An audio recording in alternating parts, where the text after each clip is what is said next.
Olá, meu nome é Álvaro, estou aqui para falar sobre a 8ª semana de Renascer, nessa série de vídeos que eu tenho feito, né, semana a semana. Dessa vez estou um pouquinho atrasado, hoje é segunda-feira à tarde, dia 18 de março, mas vou fazer um retrospecto então da semana passada, a 7ª semana, que foi dos capítulos 42 ao 48, tá? Antes disso, eu queria falar um pouco sobre algo que eu li hoje de manhã, na coluna Play da Ana Luísa Santiago. Ela deu nota 0 para o que ela chama de uma falta de uma ambientação baiana, né, no sentido do uso de locações na Bahia, feita pela novela. E eu concordo com ela em partes, né? Eu acho que eu já tinha tratado disso aqui, já tinha reclamado algumas vezes sobre a falta das cenas de transição, que, na minha opinião, ajudavam muito a dar essa contextualização espacial, geográfica à novela original. A novela original era, em grande parte, gravada na Bahia, né? Essa me parece que houve uma primeira viagem, deve haver outra, né? Eu acho que eles estão seguindo mais ou menos o que a produção de Pantanal fez algumas viagens longas, mais esporádicas, né? Então eu concordo, eu acho que é claro que houve uma preocupação com a escalação de um elenco, né, parcialmente baiano, há uma preocupação na criação dos sotaques, acho que há uma recriação bastante interessante de cenários, mas faz falta, de fato, essa escolha de locações um pouco menos genéricas para as externas, né? Eu entendo que é um processo de produção difícil, mas acho que uma outra viagem à Bahia talvez ajudasse a novela nesse sentido, ou pelo menos uma segunda unidade, né? O que a gente chama, para captar algumas imagens sem a presença dos atores, né? Justamente para essas transições, porque também não me parece o caso de um banco de imagens ou algo assim, né? A novela tem um imagético muito singular para recorrer a esse tipo de artifício, mas poderia buscar talvez uma segunda unidade para trazer essas transições, né? Dito isso, e acho que isso se encaixa numa outra questão que eu tenho pensado muito, e que traz uma contraposição, digamos assim, o fato de que essa novela está sendo bastante gravada em estúdio, né? E graças a uma mudança recente que houve nos estúdios Globo, a Globo inaugurou há alguns anos o estúdio que eles chamam de MG4, e é um estúdio, me parece que muito tecnológico, e que tem possibilitado algo novo para a telenovela, que é a permanência dos cenários, né? Esse estúdio foi inaugurado com Amor de Mãe, e desde então Pantanal já foi gravado ali, né? E há a possibilidade, portanto, de levantar, por exemplo, essa casa de fazenda e deixar esse cenário ali praticamente inalterado, coisa que até alguns anos atrás era impossível. Os cenários eram montados e desmontados conforme a demanda de produção, diariamente, muitas vezes. Então, isso traz uma transformação para essas novelas feitas desde então, né? A possibilidade de cenários mais complexos, né? Por exemplo, com teto, que era uma coisa muito rara de se ver em telenovela antigamente, o que possibilita, por exemplo, o contra-plongé, a câmera de cima para baixo, né? Possibilidade de deslocamento de câmera, possibilidade de operar o sistema que a gente chama de multicâmera, né? 4 ou 5 câmeras em semicírculo, de uma maneira muito mais maleável, né? Brincando um pouco mais com o espaço, se aproximando mais de uma linguagem single camera, que é o que a gente chama, como a gente chama a linguagem cinematográfica, né? A telenovela tem adotado o single camera dentro do possível ao contexto de produção dela, né? E quando não adota, adota um multicamera um pouco mais complexo, um pouco mais maleável no seu posicionamento, né? Então eu acho importante salientar a possibilidade que esse novo estúdio tem trazido para as telenovelas, e tem transformado a decupagem da telenovela, né? E é curioso, porque é um momento em que a Globo abre mão do seu Star System, no sentido de estar dispensando atores com muitos anos de contrato, né? A Globo seguia esse modelo hollywoodiano, de você contratar o ator ou atriz como fixo e seu, né? Esses atores e essas atrizes não podiam fazer participações, a não ser quando autorizados, né, em outras novelas, em outros programas, desculpa, de outras emissoras, né? Mas o Star System foi a maneira que Hollywood encontrou para que as suas estrelas ficassem em determinados estúdios, né? E com os streamings esse sistema tem caído, né, muito rapidamente, e a Globo também derruba isso agora, né? São poucas estrelas que continuam fixas da casa, né? Por outro lado, esse estúdio faz com que a Globo volte a um sistema de estúdios, no sentido de que você consegue reduzir muito a quantidade de externas, né? E você consegue trabalhar ou no estúdio ou na cidade cenográfica, né, da novela, sem ir muito às locações, né? Então eu acho curioso em que, se por um lado esse sistema, o Star System, que é típico do sistema de estúdio, começa a se desfazer, né, e se desfaz muito rapidamente, por outro lado há esse retorno de uma novela feita muito fortemente dentro dos estúdios da emissora, né? Não essa especialmente, mas as últimas novelas. Então, nesse sentido, acho um dado, um contrassenso curioso. O Arthur Tuoto, um crítico que eu gosto bastante, ele fala muito de Deussi, que é uma série que eu gosto bastante, uma das minhas séries favoritas, e ele elogia muito Deussi como uma das últimas séries americanas feitas, calcadas nesse sistema de estúdio.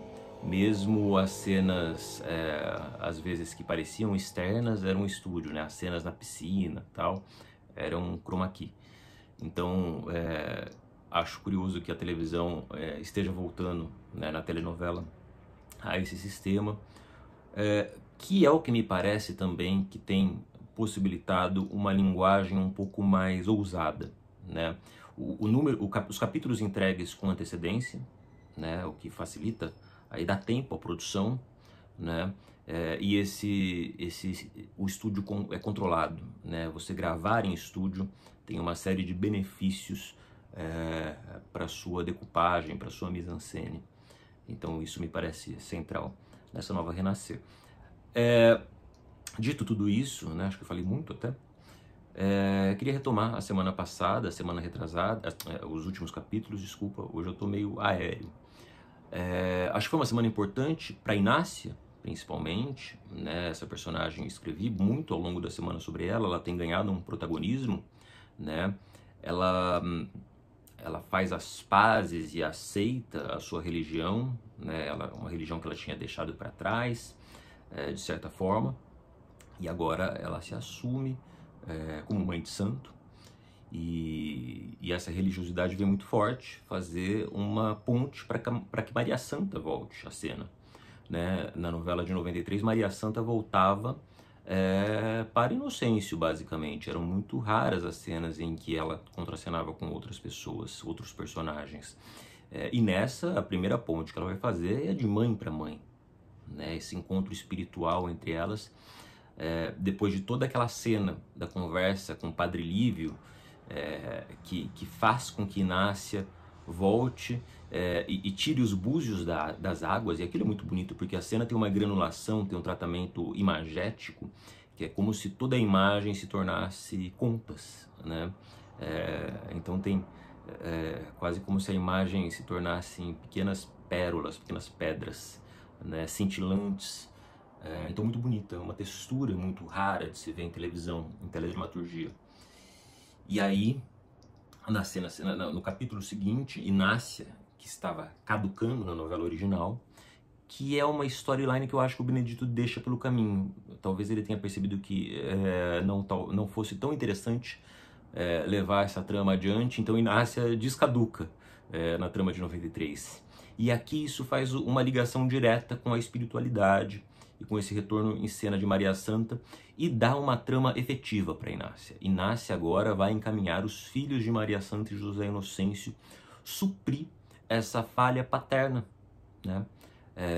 Então me parece muito rico e novo, isso areja essa nova renascer, né?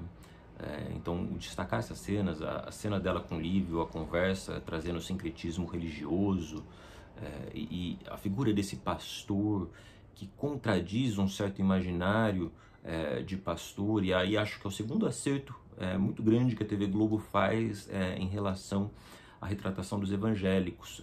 Esse pastor Lívio, que pode ser ridicularizado, pode ser tratado como inverossímil, eu tenho lido muita coisa nesse sentido, mas que é um pastor que me parece no sentido religioso muito interessante como personagem, né?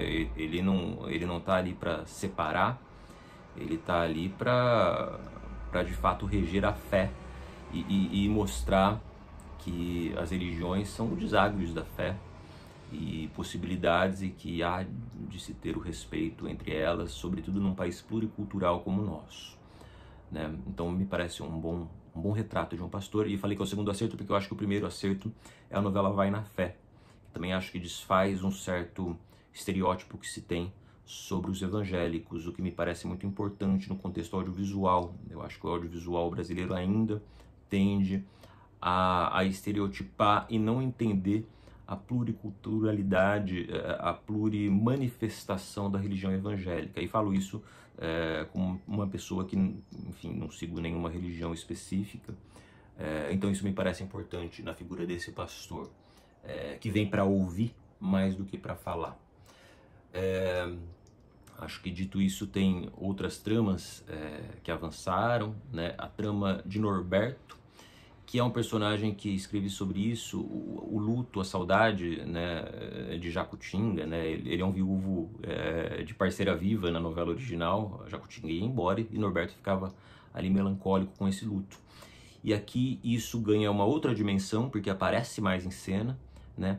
E antecipa a entrada da casa de Jacutinga de volta, né? Essa casa só voltava ali pelo capítulo 48 na novela original, numa cena muito bonita, em que Norberto apresentava a casa para Sandra montar um negócio ali. Eles montavam uma casa de forró, os três, ela, Norberto e seu Rachid. E aqui a casa volta antes, né? Naquela cena de mal entendido, Norberto atira contra João Pedro e José Augusto, nada acontece, enfim.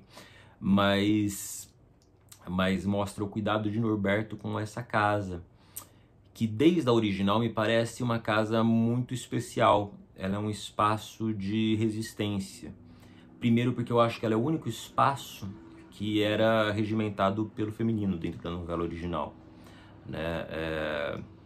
A Jacutinga e aquelas moças, aquelas mulheres, eram donas daquela casa, né? E ali entrava e permanecia quem elas deixassem, né? Então isso me parece bastante importante.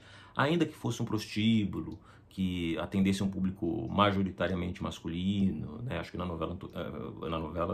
duas novelas, acho que só um público masculino, mas um espaço regimentado por mulheres. Então isso me parece importante, esse espaço como um espaço de resistência. E depois é um espaço de memória, né? Esse espaço de saudade, mas que não é uma saudade que vai ficar parada. Essa saudade vai transformar esse espaço num outro lugar de acolhimento. Não é à toa que a casa de Jacutinga, originalmente, acredito que nessa trama também, é o espaço que vai acolher Yolanda, Sandra, Mariana, né? E essas personagens que vêm de relações masculinas, Joaninha, né? Que vêm de relações masculinas muito diferentes, vão se encontrar e criar uma fraternidade, uma sororidade nesse espaço. Então me parece um espaço muito especial para essa novela, né? Aquela trama, a trama anterior, tinha um pátio que era muito importante e que eu fico curioso, nessa também há um quintal, né? E fico curioso de saber como é que esse quintal, esse espaço vai intercomunicar, porque aquele pátio intercomunicava as personagens, né? Tinha os corredores que davam todos para o pátio. Eu acho que esse é um desafio para essa direção de agora, né? Dentro da cenografia que foi concebida. Tá? Várias tramas avançaram, né? Padre Lívio e Padre Santo criaram uma rusga ali entre os coronéis. Sandra chega, né? E acho muito interessante ela chegar naquele plano de detalhe da mão. A gente vê o anel de cacau, e já chega, como na anterior, muito afrontosa com aquele pai, né, e aquela mãe. Essa mãe da Camila Morgado me parece realocada aos tempos, né? Acho que há figuras midiáticas aí com essa coisa caricata que essa mãe fervorosa na sua fé, na sua religião tem. Então acho que essa é uma das novidades da semana, né? A entrada de Sandra, que vai mudar ali o destino de João Pedro, né? Ainda que João Pedro esteja bastante agitado, né? Tem todo esse início de um flerte com Lu que nunca se consolida, né? Tem Zinha dessa vez, né? Que também é algo que não se consolidou e não vai se consolidar, mas que ocupa algo da trama, né? E das relações. E por fim, eu queria destacar, só para não me alongar muito, a cena de José Augusto com o pai. Uma cena muito bonita, muito sensível, que eu acho que pontua muito bem a mudança da interpretação, né? José Augusto, dos filhos, ele é o mais centrado dos 3 filhos, né? Tirando João Pedro. Nessa trama, talvez ele venha um pouco mais equilibrado com Venâncio, né? Na trama anterior, Venâncio tinha uma outra pegada. Mas ele é um sujeito centrado e que volta à casa do pai reconhecendo suas falhas, né? Tendo esse reconhecimento, mas sem deixar de culpar o pai também, de certa forma, a ausência paterna. E aí isso se deu numa cena muito bonita essa semana, em que, ao contrário do Marco Rica, que fazia muito uma coisa de desviar o olhar e abaixar o rosto, trazendo essa insegurança, esse o Renan Monteiro encara esse pai com esses olhos úmidos, né? Que é o que havia na cena ali, e trazendo essa dor, essa mágoa, né? Que não desfaz uma admiração, né? E uma culpa por não responder aos anseios paternos, né? E como eu trago essa cena, aproveito para trazer a luz dessa cena, e não só dessa, de outras. Eu acho que a novela tem tido um cuidado muito interessante com a luz noturna, né? Essa luz sempre mais indireta, sempre mais rebatida, amarelada. Eu acho que a luz, essa fotografia, é importantíssima numa espécie de quebra de fluxo, não só televisivo, mas fluxo televisual que temos hoje, no sentido de que todos hoje estamos expostos o tempo todo às telas LED, a luz, essa luz de LED chapada, que tudo ilumina muito bem, né? E que expõe os nossos olhos a esses clarões constantes. Então, é claro que a novela, muito provavelmente, na maioria das casas, é assistida em televisores com essa tecnologia. Mas essa luz, ela traz um descanso ao olhar, né? Ela não só desenha dramaticamente esse espaço, mas ela traz um pouco... Ela fala, olha, a fotografia, ela não é só luz, né? O Edgar Moura fala sobre isso no livro dele. Ela é luz e sombra, né? E a televisão muitas vezes esquece da sombra. E acho que essas noturnas de Renascer têm trazido de volta isso, como traziam na original, né? Mas agora com uma outra tecnologia de imagem, de iluminação. E isso me parece uma ruptura de fluxo importantíssima em tempos em que as nossas imagens são todas desenhadas para serem flat, para não terem sombras, para serem relâmpagos, clarões o tempo todo, né? Então essa fotografia me parece muito acertada nas noturnas de Renascer. Certo, acho que escrevi bastante ao longo da semana, escrevi inclusive no sábado dessa semana, né? Então por hoje ficamos aqui, tá? Até semana que vem.